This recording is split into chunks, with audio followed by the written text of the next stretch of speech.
Right, the latest developments from the 2G investigations. Just this afternoon, A. Raja was seen leaving his residence to fly to Delhi and to face the question and answer session of the CBI. He assured them that he would cooperate with the investigating agencies.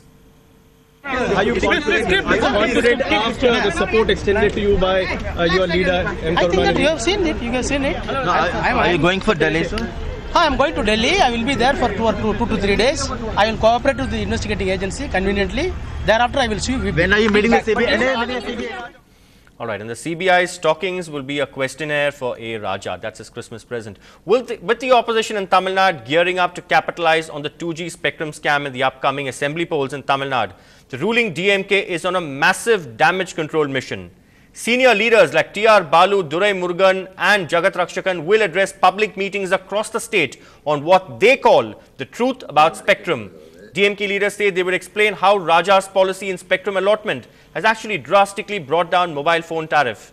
In these meetings, they will also counter Ms. Jayalalitha's offensive by harping on the wealth case pending against the opposition leader.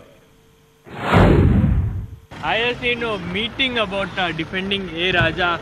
Yes. So what is the political significance? Why DMK has all of a sudden, How long can DMK wait and watch these stories built by the media and the opposition parties? We have also started to expose them, and you will know in due course how the myth is broken. Okay, what will be your focus, sir, in this particular meeting? On the story that has been built so far, accusing people on spectrum, that we will expose. It's a new form of crime. With the latest jeans and cologne, men are duping dozens of women, offering marriage and escaping with their earnings or even jewelry. With flawless English and smart looks, in fact a complete makeover as trade tools, today's Casanovas are having a free run, and our crime sleuth Salim sets off on their trail.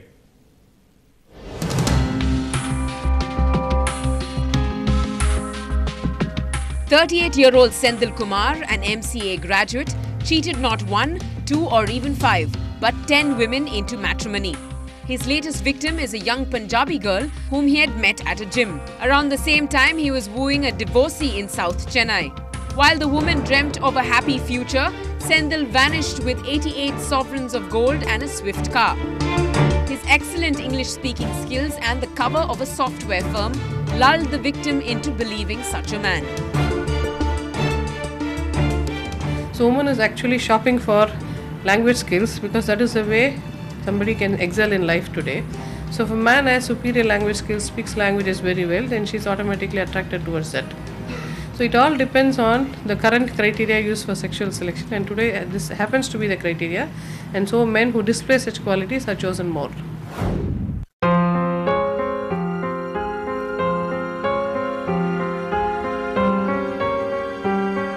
With many men consciously developing into alpha males, a growing number of women are at risk of being cheated.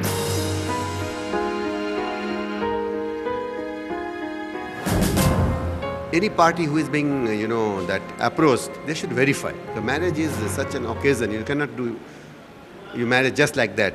Minimum verification is required. Time immemorial it has been done. I am really surprised how people, believe and go ahead straight away. So my advice is that when the marriage proposal come and everybody wants to have the good bride, good bridegroom, so they must verify. And once verification is done, automatically they will come to the truth.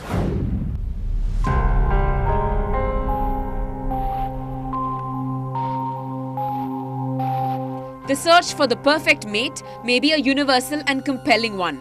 But well-dressed criminals are not calling themselves Kathi Kuthu Kumaran or Murder Murugan.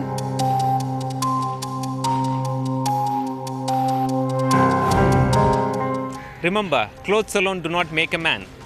It is always better to safeguard yourself by running a scanner over these smooth-talking men before telling them everything, including your bank balance. In Chennai, Salim for NDTV Hindu.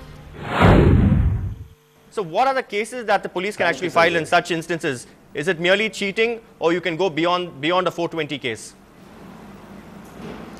As that initially I have told that this kind of marriages are taking place, and definitely certain responsibility lies on the ladies, those who are marrying without verification. Charming is one aspect, but living a life for the with somebody else is something different.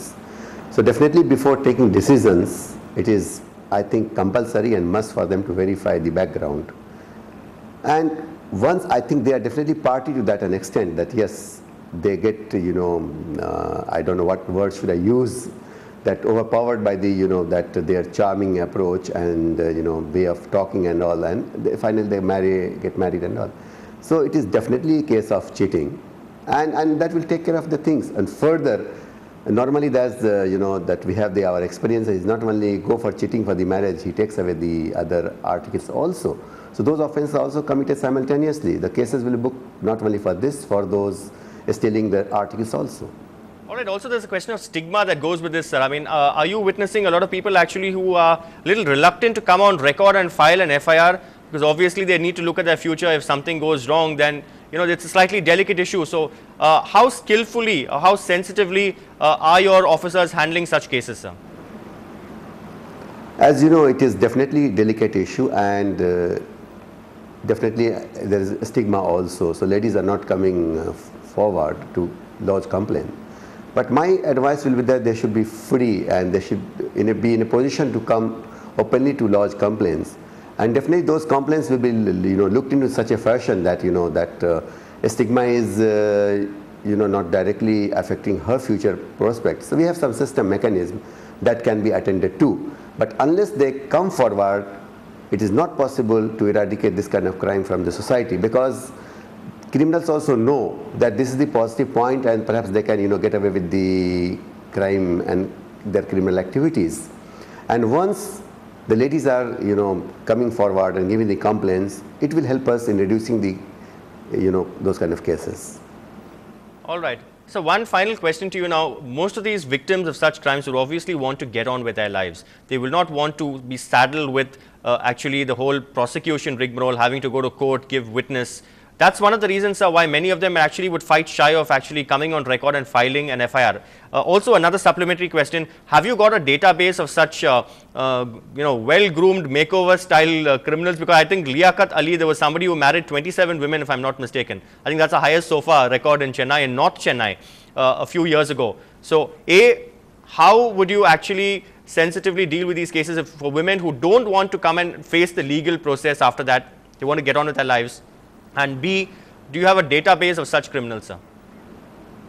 As of now, I'm not in a position to give you complete data, but definitely we have the database with our Crime Records Bureau. And that's your second part. And first part, as you said, that people would not like to come to the court and depose, for the final prosecution of the cases. These are the hindrance, and we know the, sensitivity involved in this case. But we know how to handle those cases. A lot of times not essentially that they can be prosecuted straightway on those cases, but once they come and need base on individual case, will handle them and will advise them what to do. Staying with the crime scene, the Chennai police has arrested a 25-year-old murder convict who had escaped from the Pural prison last week. The police say Karthik was picked up by a patrol vehicle while he was attempting to rob a lorry driver at Esplanade. The prison authorities had alerted the city police by distributing photographs of the man. Karthik was involved in 2 separate cases of chain snatching. In the last week, the police are expected to remand and hand him over to the jail authorities after a round of questioning. This man was trying to rob a driver of his belongings. And during the interrogation, it was revealed that this was the person who had escaped from Pural prison a week back. And we have informed the prison authorities also. All right, what's the secret behind Kamal Hassan's new look with biryani and without Botox? It's called the Gautami effect. Stay tuned to find out.